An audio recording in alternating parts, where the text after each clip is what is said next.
Good morning, everyone, and welcome into Local 4's 4 Things You Need to Know to start off your day. Today is June 19th. I'm Ian Mason. Let's go ahead, jump into some news. Starting off with our top story, we're tracking a missile attack launched by Iran this morning. An Israeli hospital was struck along with other civilian sites across the country. The Soroka Hospital in southern Israeli city of Beersheba was hit by a ballistic missile after Iran launched its latest wave of retaliatory airstrikes on the country.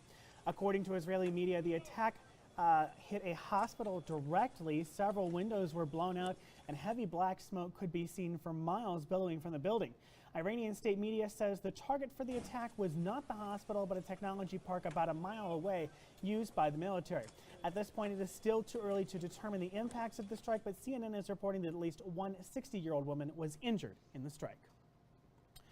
And a Grand Island man is behind bars this morning after facing a first-degree assault charge after an altercation at McKinney's bar in Grand Island. According to an affidavit on Sunday night, officers responded to a bar where a man was found unconscious on the ground with swelling on the side of his head.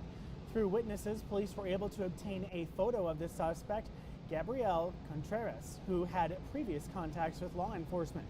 Witnesses told police that Contreras walked up and punched the victim in the face, causing him to hit his head on the sidewalk before fleeing.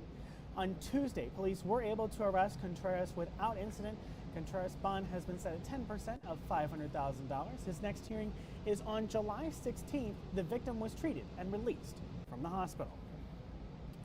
And a second woman was arrested after a York County woman allegedly used her daughter to sell Xanax and morphine, according to authorities.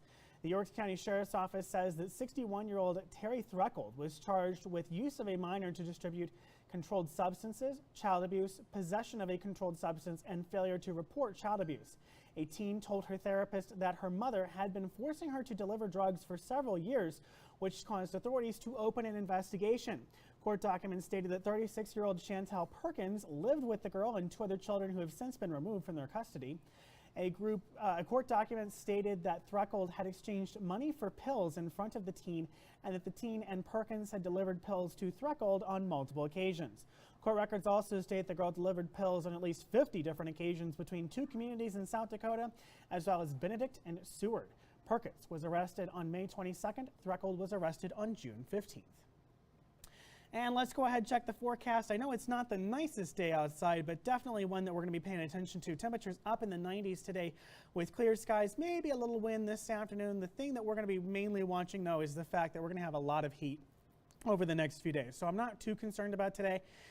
A mild chance of maybe a shower or thunderstorm straight tonight. Very small chance of that. What we're really tracking is weather alert days for Friday, Saturday, and Sunday. We see temperatures in the high 90s, best case scenario, and low 100s, worst case scenario.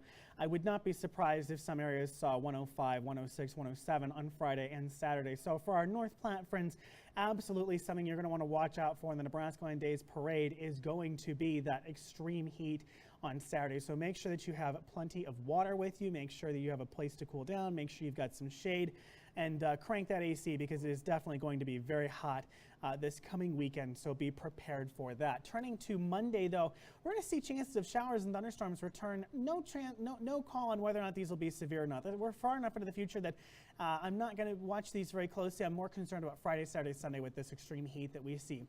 As far as humidity goes with this heat, we could see a little bit of humidity on Friday, but probably not as much Saturday and Sunday, just because we're going to see some wind blowing that moisture out of the region. So it's going to be much drier on Saturday and Sunday, but it's humid Friday. So be prepared for that because it's going to be not a couple of fun days outside.